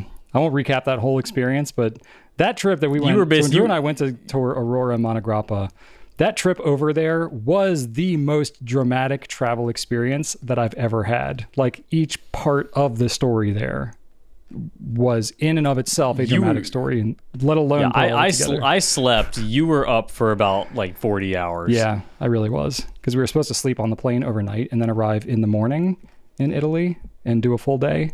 I got like maybe 30 minutes of sleep. What are you gonna do? Anyway, and then the other notable thing that we did, so I'm into Rubik's Cubes and puzzles and things like that. My mom is super into 2D puzzles, but I basically don't have like any 2D puzzles. And, my kids have like little kid ones that were like 50 piece and 100 piece and all that. So I was just like at Target and I was looking and I was like, I'd kind of like to get like just like a grown-up puzzle, or whatever you consider that to be. So I was like, 1,000-piece puzzle. They had one that was all Lego minifigure like faces. And I was like, this is fun. So I bought it. The kids love Legos, all that kind of stuff. I was like, we can do all this together. So, Ellie gets excited. She's like, oh, cool, Lego. So she takes the whole thing, like dumps it out. We start sorting pieces and all that at our kitchen table. This was 2 weeks ago. And we start sorting it. And I realize as this thing is unfolding, wait a minute, these are all Lego minifigure faces. When they're all in 1,000 pieces, every piece looks the same freaking color and shape and everything. Like, this is actually a really hard puzzle. Like, all the differences are so subtle. So no joke, we finished this like one night ago. We have been working on this puzzle like as a family, chipping away at it. It has been taking up like where we eat. So we've had to like squeeze on like the other end of the kitchen table because we can't move it because of just the way the puzzle was. We basically had to like look at the picture of the puzzle and then figure out and like, okay, this one has a pair of glasses. Well, I know it's going to go right about here. So we like had the pieces like laid out, but not connected, like in kind of the grid, the shape of the puzzle. So we couldn't move the whole thing. So this thing has been taking over our table for the last 2 weeks. And I was like, wow, in retrospect, this was a pretty deep dive into puzzle making here. But we got it done finally. The whole family feels very excited and rewarded as a result. But in retrospect, I was like, this was kind of a lot. Wow. It was kind of a lot. But I mean, when it came to the end, like every piece that had any distinguishable feature on it had been used. So we were left with like 100 pieces of just like parts of eyebrows and like stuff like this. And we were like, okay, this eyebrow is like slightly lower or whatever. It was, my kids were so funny with their comments. God. Ellie was like, we should sort them all by color because they're all yellow. And Joseph was like, all we're left with is a bunch of random eyebrows. It was like, yeah, we really are. This is ridiculous. So anyway, man. kind of an impulsive thing, but now it's like a fun family member would be like, remember the time we made that puzzle and it took over the thing for 2 weeks? And, you know, I like went on my trip and they couldn't move the puzzle. It was like a whole thing. Oh my goodness. But we got it done. So that was fun. Nice. All right, let's move on to company updates. We'll make this kind of quick. We had a virtual costume contest, so we're still kind of working on a hybrid approach at Goulet Pens, but we had everybody take pictures of their Halloween costumes, and we had 2 categories. We had the grown-up category and the children category. Our very own Drew Brown, with his hard work and effort, won the children category with his son's Nova costume. And then we had our photographers that dressed up like Will Ferrell and John C. Reilly from Step Brothers with the sweaters and everything. It was pretty hilarious. So that was pretty fun. We're also doing a canned food drive, which is kind of cool. Not like publicly. Y'all keep your canned food and give it to your local shelters and stuff. But we're doing one locally at our office. So just a way to help feed some of the folks that need some food in our local area. And then just in general, like our team is doing well. We're all in good spirits. We are handling things day to day, but we are still seeing just a lot of disruption, a lot of personal family challenges, illnesses, these things. We're running into flu season, all this kind of stuff. So it's going to be really important for us to pace ourselves this holidays, and just all the supply chain issues and all of the, you know, staffing issues that you're hearing about in the news and talking to people and experiencing in your own workplace. We're experiencing all that too. You know, I just spent a week with e-commerce. Other e-commerce people, we're all experiencing these similar things. So, you know, like with Fountain Pen Day, we're not doing like big crazy sales and stuff because literally we can't fulfill, you know, any promises that we would make on that front, you know? Yeah, not comfortably and not without the expense of things we're not willing to sacrifice. So we've said for weeks that we would just try to keep things smooth and stable, and that's exactly what we're trying to do. So there we go. Those are our company updates for this week. All right, so as we wrap up here, Drew, what have you got on your desk? What are you playing with right now?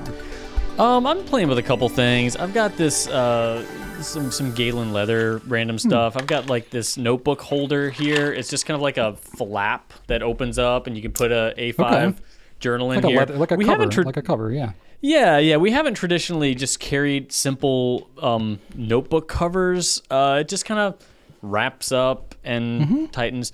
So it's never been like a definitively, yes, people want this thing really bad, but it's here. We'll talk about it later in a meeting. But if anybody out there has, you know, a burning need for just something that your notebook can fit in, let me know. It does have a pen holder attached to it that does have a bit of elastic, so it's got some give. But yeah, I just don't know what the demand is for something like this. As far as like it doesn't provide any additional storage apart from that one pen loop. It just is supposed to make your notebook look a little more exciting or protect it. But you know, it's not going to be cheap. I mean, it's handmade leather, so it's going to be probably, you know, a little bit costly. But I haven't gotten super in depth. I'm just kind of playing around with it. I'll put some notebooks in there to see how it goes, and then we got some samples of some greeting cards I'm going to play around with just to see if fountain pen friendly greeting cards exist and can be a thing. So haven't really gotten started on that yet, but you know, if there's more information available, if that goes anywhere, I'll let people know. But for now, it's kind of just I'm going to see if this can be a thing to see about, maybe one day talk about if we can talk about it. Maybe one day. Maybe. This is where we find ourselves. This is where we find ourselves sometimes. We get asked about some of these things and we're like, well, there's not like one clear like front runner for this thing. So we get in random samples, we try these things out, and we have to kind of vet them a little bit. So that's exactly what Drew's doing here.